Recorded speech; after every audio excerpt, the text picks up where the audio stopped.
fixed the pencil now. ABS. Yeah, put your pencil where somebody can't find it. If you leave it laying on the table, it's subject to be gone without notice, okay? Yeah. ABS prevents the brakes from locking the wheels regardless of most road conditions. Most road conditions. Is it possible for you to lock the wheels up when you've got ABS? Yes. It is, if you're actually, you can actually go into be going into a turn on an icy curve, and still wind up having some issues because of the ice on the road. So ABS is not a safe at any speed kind of a thing. Of course, I was talking about how when I was working over there where we had the Jeep franchise and we had the Ford franchise and we sold some other makes, the ABS is tailored to work on a particular way on particular cars. Like on the old, I was talking about, and some of y'all might remember, I was talking about the Jeep Cherokee. Whenever I would be able to check it out, it would sound, when I would stomp on the brake, it would go, roof, roof, roof, roof, roof. You could actually feel it like a bucking bronco hitting the, because I was on dirt roads, I hit the brake. But I was out there that one day on that Ford Probe, and I hit the brakes on wet pavement. There was no other cars around. It was real wide, so I could, even if I went into a spin, it wouldn't have mattered. And I hit the brakes on, I was running about 65 miles an hour, and it was, went out toward the airport off of 231. But I mean, I wasn't on 231, I was on Airport Road, and there was nobody as large as I could see, and the road was slick and shiny, and it was brand new asphalt. And I stood on the brakes just as hard as I could just to see if I could slide, and it stopped like it was on dry pavement. You didn't even feel the pedal pulse.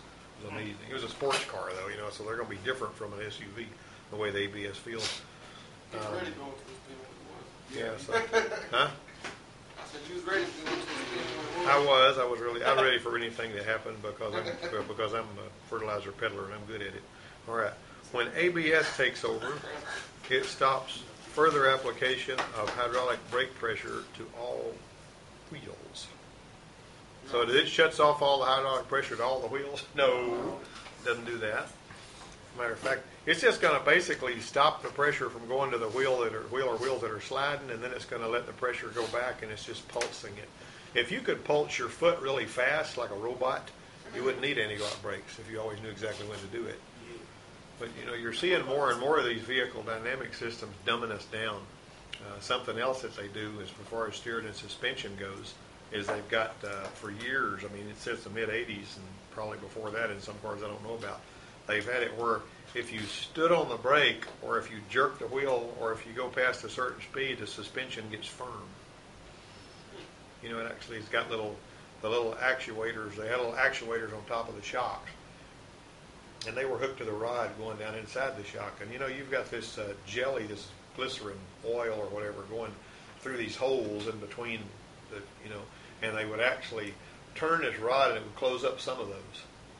So it would make the suspension stiffer. GM's got another fancy deal where they can, juice up something and make everything real, make something turn into something really hard. One way or another, there's all kinds of vehicle dynamic stuff. My wife's Explorer has got something they're going to require on all SUVs by, I think, 2012, or I could be wrong about that year. But it's got these sensors that tell it about what the vehicle's, which way it's going. And it only applies the brakes at the wheel that it needs to. In other words, it chooses to apply the brakes to stabilize the vehicle. And you might even see on the trunk, on the tailgate of some of these Fords, it says RSC. You ever seen that? What's RSC? Ride Stabilization Control or something like that. It's pretty cool. But anyway, it makes it to where you're less likely. They used to complain about it, SUVs rolling over pretty bad. Well, I knew that one guy that was, you don't try, for instance, don't try to do a handbrake turn on an SUV or you'll probably roll the sucker over. It's top heavy anyway. I know a guy that did that, rolled his Jeep over, It wasn't me, okay? I didn't do it. Oh, yeah, I remember you told me. Yeah. Huh? It was you. Yeah. No, I haven't never rolled anything over, except one time I did have a Volkswagen Bug that went up on two wheels and then it came back in. But that was, and it was on the icy field, huh? Was it Eddie? Probably, But a brake light switch is part of an ABS control circuit. A brake light switch is part of the ABS control circuit, is it or is it not? True. That's true, because it's got to know when you apply the brake, doesn't it? Now, that may not be the same, it may not be the same circuit that's feeding your stop light, but it definitely is going to know when you apply the brakes. On the Aerostars that I used to work on that had orange turn signals and red stop lights, what happens on those is they didn't have high mount stoplights on those late 80s Aerostars. And somebody would come in here and they would say, my ABS light comes on when I hit 40 miles an hour every time. But when I switch off the vehicle, it goes off, and when I crank it back up, those didn't store the codes. They would just, every time you switched it off, you dumped whatever was in there, and it would turn the light back on if the problem reoccurred. So the light would come on at 40 miles an hour. If they'd say, when I hit 40 miles an hour, my light comes on every single time. And because you got to remember, they had orange turn signals and red stoplights. If both of the stoplights were blown on one of those, it would cause and you remember what I was telling you, the ABS unit, like the cruise control, is looking at a ground coming through the stoplight bulbs. When you hit the brakes, you neutralize that ground. All right, so if both the stoplight bulbs are blown, your cruise control don't work, and your ABS light would come on at 40 miles an hour. Because it's thinking, this is stupid, we're going 40, they ain't got their foot on the brake. So I'm seeing no ground coming through the stoplight bulbs, I'm seeing 40 miles an hour. Ta-da. Something else they did with the gym module on like this Ranger, if you leave the doors open on it and the interior lights on, and if this relay is in place, which I robbed out of this thing over a bug, but anyway, you put that relay in there. The body control module operates that relay. You leave the doors open and you leave in the afternoon. You come back the next morning and the lights are off until you close the door and reopen it, and then they come back on. Because it waits a little while and the battery saver function turns off the light. So they're using the computers to reason things out. Also, if you get going more than 30 miles an hour on some cars and one of the door ajar switches has got the lights on, it'll turn those lights off when you hit about 30 miles an hour. Because it's thinking they ain't got a door open. It sees an indication you got a door open. It knows is there something bad wrong anyway if you got a door open. So it turns the light off when you hit road, about 30 miles an hour. And I got off on that, but excuse me, during panic braking on vehicles with one channel ABS, the front brakes can still lock. During panic braking on vehicles with one channel ABS, what is one channel ABS? It's only rear wheel. You got four, huh? The Bronco, the Ranger, So that's true. they're RABs, rear anti-lock brakes only. That is true. The front wheels can still lock. The rear wheels, remember I told you they don't want those locking because they don't want you going into a skid when you're going around a curve. With two-channel ABS, only the wheel that is locking up is modulated.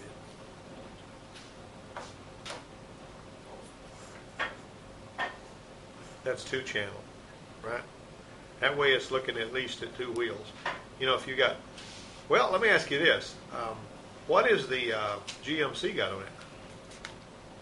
Is it got one channel, two channel, three channel, or four channel? How many sensors does it have on it? Huh? Has it got one? Now, on the Oldsmobile or on that Pontiac out there, you've got four-channel ABS because each wheel is monitored separately, right? On the GMC, you're looking at the drive shaft. You're looking at the output. If the drive shaft stops turning, it means the back wheels are sliding. So you got three-channel ABS on that one, right? It's only looking at the two rear wheels, and it's looking at the right and left front wheels. You understand? Okay, so how many channels do you have means how many wheels are you controlling? If you're controlling a whole axle, which is what it is, yeah. I mean, so they take the what used to be just rear wheel ABS and they add the two front wheels to it, and get a focus on that. So number 5 is going to be true. All right, the mounting of larger than stock or smaller than stock tires can cause ABS control to set a diagnostic trouble code. Wait a minute, what if we've got the donut? We put the donut on there. you know, or one of Daigle's bagels or something, you know. But you put the donut on there, aren't you going to have some Small. issues with that? You may even get, if you've got traction control, you may get a traction control activation. You may start to drive off and feel it going, see a traction control indicator. That's why they have a switch on the dash, among other reasons, that says TC off. Turn off your traction control if you're driving with a donut. Something else a lot of people don't think about when they're putting their donut on their car is that little donut is not a good thing to put on the drive wheels. Right. Put it on the front of the car, you're going to be working those spider gears to beat the band. And I'm talking about these little gears right here. You're going to be working them big time. Now, they're not doing anything except this when you're going normally, but if you got one wheel that's littler than the other one, they're going to be a raising cane. And on some of these Japanese cars, it'll rip the differential out of them, driving with the donut. You think it'll take a long trip or something? Well, you don't have to drive it all that far or all that fast. They also say on a donut not to drive over 40 miles an hour, too. You remember that? Yeah. But now I take the donut, if I've got a car with a donut, and I despise the donut, but if you put the donut on there, you make sure you put it on the wheels that are just rolling like a bicycle wheel, which would be your front. But recognize the fact that if you've got wheel speed sensors, then and decisions are being made based on wheel speed. You may even have some of the earlier tire pressure monitor systems didn't even have tire pressure sensors in them. Wheel speed. As the wheel starts to go flat, it turns faster because it's like a lower wheel. Isn't that something? So they would actually look at the speed of the wheel to tell. So if you throw one of those on one that happens to be looking at that, you're going to see tire pressure monitor issues. All right. Does the wheel have to be rolling for the tire pressure sensor to work? If it's got the speed sensor, then it does. For tire pressure monitor, you mean? Well, yeah, if it works off the speed sensor. Yeah. Well, Not yeah. really. He's thinking about the tire pressure monitor sensor. I mean, inside the tire. It doesn't have to be rolling, you know. If they used it somehow to charge it up. I was sitting in the president's car the other day. I was looking at all the tire pressure on this thing. Yeah. All right. Let's move on here. Let's see. So number 6 is true. A deceleration sensor senses hard cornering during braking. True. No, it does not. They've got yaw sensors. You know, they got lateral. You know, they actually got sensors that go this way and then that way. So you're basically a deceleration sensor is actually. And let me ask you this: why do they put deceleration sensors on 4-wheel drive pickup trucks, but they don't have them usually on 2-wheel drive pickups?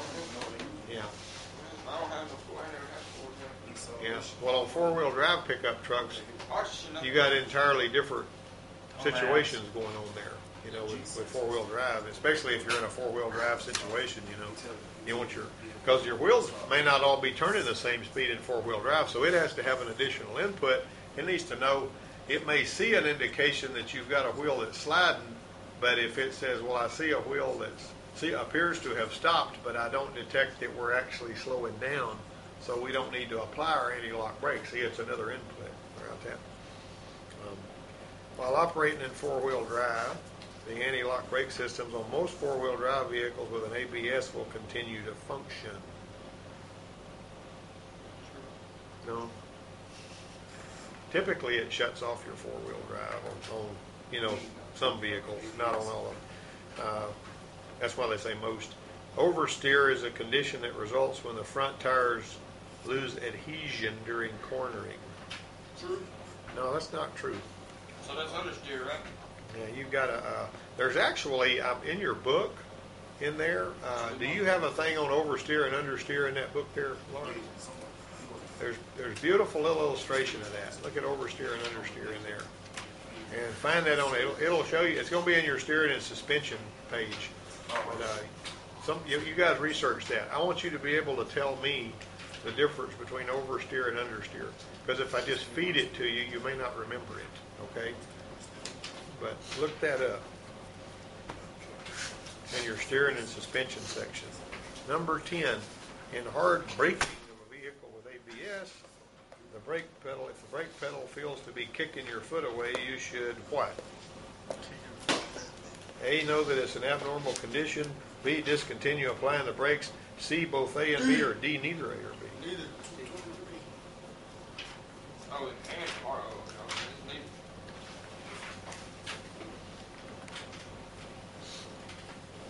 All right. Give me the appropriate ticket to the office. Brandon? Look what Brandon has here. Brandon has an adjuster. That's great. And Brandon also has a nice little kit of springs. It's a little hardware kit with all of the stuff. As a matter of fact, this has got all the springs for both of the rear wheels. And since this man's paying for all of the springs for both the rear wheels, I think we need to replace all the springs on both rear wheels. Would you think that'd be good? I think it would be. Here you go, Brandon. Catch it. Oh, no, grab that cable. Oh, come on, Mr. What in the world? That cable just comes slam out of there. Yeah. That'd be pretty good. All right. Now then. Okay. Now what did you come up with on 10? In hard braking of a vehicle with ABS, Wes ought to be able to answer that. If the brake pedal feels to be kicking under your foot, you should know that it's abnormal. Discontinue applying the brakes, both A and B, or neither A and B. Neither A and B. How many of you guys have had a vehicle on the lift? And I heard somebody do this the other day. It's rear wheel anti-lock brakes, and they'll have it going in gear for whatever reason, because you're doing some kind of diagnostics or something, and they forget that the doggone thing's got ABS on it, and so they hit the brake, and the ABS, it keeps it from stopping suddenly. And they don't realize that it didn't stop when they hit the brake, and they throw it in park. And it goes, dunk, and just, makes you think about the. Of course, that's a pretty robust system, but it can only handle that, 40 or 50 times before it rips the transmission apart. Brakes that usually breaks the aluminum houses. Be aware of that. If you've got a vehicle on the lift and you're running with anti-lock brakes, your drive wheels may not stop instantaneously if you got ABS when you hit the brake. Yeah, Levi, did you do that? I don't think so. Oh, okay. He doesn't remember hearing that noise, I don't guess. Okay. I ain't had a vehicle and drive on this. A wheel speed sensor, A, consists of a toothed wheel, B, rotates with wheel speed, C, inputs wheel speed to the ABS module, or D, all of the above. Sounds like all of them. No. A wheel speed sensor does not consist of a toothed wheel. The toothed wheel whirls next to it, but it doesn't consist of that. The wheel speed sensor does not rotate with the wheel. And all it does is inputs wheel speed to the ABS control module. And all of the above. If you put all of the above, you need to slap yourself. Okay, which of the following steps is done first when bleeding the anti-lock brakes? Now this is something you need to be considering, guys.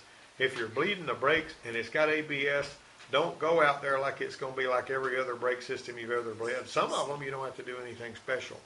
But it's like on some of your little S10s, there's a couple of little buttons that you have to hold on the ABS hydraulic control unit while you're bleeding the brakes. Or if you don't hold those little buttons, you won't ever bleed them. There's also some bleeders on the ABS unit and stuff like that. So one of the worksheets I give out talks about that, because I'm wanting to make sure that you understand that if you're bleeding ABS systems, some of them you bleed normally, some of them you have to use a scan tool to run the ABS pump. That's why I can't bleed on my arm brakes. Yep. I was going to jog up there, but the tire was flat this morning. I didn't feel like taking the tire off and all that. So I just drove my little car with gas in. Yeah, that's your heart. Yeah. Well, I'm going to bring it though, probably tomorrow. all right. We can take care of that problem. All right. So which of the following steps is done first? A, you partially loosen the bleeder valve on the wheel to be bled. B, the engine and ignition off, pump the brake pedal several times. C, add brake fluid to the master cylinder reservoir if needed and then secure the reservoir cover. Or D, repeat the bleeding operation until air bubbles have stopped coming from the clear tubing. First step, I add brake fluid first. Make sure it's Well, with the engine and ignition off, you're going to pump the brake pedal several times, basically. This is ABS now. On some of these ABS, you remember I told you about that nitrogen canister that's got a couple of 1,000 pounds of pressure in it, you need to make sure you bleed that off. Okay, which one of the following steps is done last when bleeding anti-lock brakes? It's gonna be a D. Add brake fluid to the master cylinder if needed and secure the cover. Is that it? No, I keep repeating all Yeah. stuff. That's, I mean, you know what I'm saying? After you've already done your bleeding, well, how's this going to go? In order that you do it, it's going to go B, A, D, and C. In that order. Okay. You got that? B, A, D, and C. Oh, yeah, B, A, D, and C. You got that? So it'll be C, so C. It's going to be C, that's right. C is the last thing.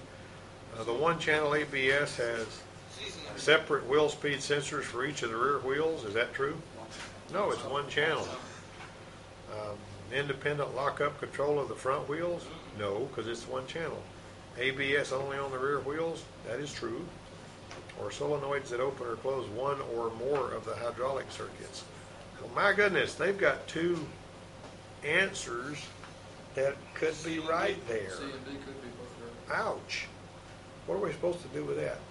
I'll just give you the answer that the answer key says. That's C. Somebody wrote a poor question there. Any centimeter Yeah, I in did there. that one. A wheel speed sensor for the rear wheel anti-lock brakes may on Dodge and Ford trucks. Let's see. The wheel speed sensor for the rear wheel anti-lock brakes on many Dodge and Ford trucks is mounted in the what? Is it mounted in the instrument panel, the hydraulic unit, the ABS control module, or the differential carrier? Come on, guys, right in the middle. Right in the middle of the rear end. Yeah. I want to see that. Those things have gone bad so many times. You can buy one. Sometimes I think I've gone to the dealership and bought one of those sensors for $12. They don't really cost anything.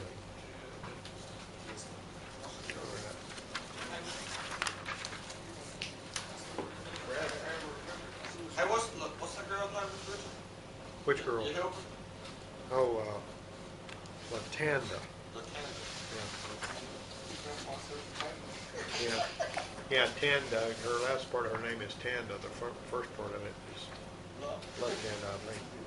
But anyway, she's a. All right. Now, everybody, like I say, we're winding down toward the end of the semester, and we need to be working on making sure that we get all of our stuff done.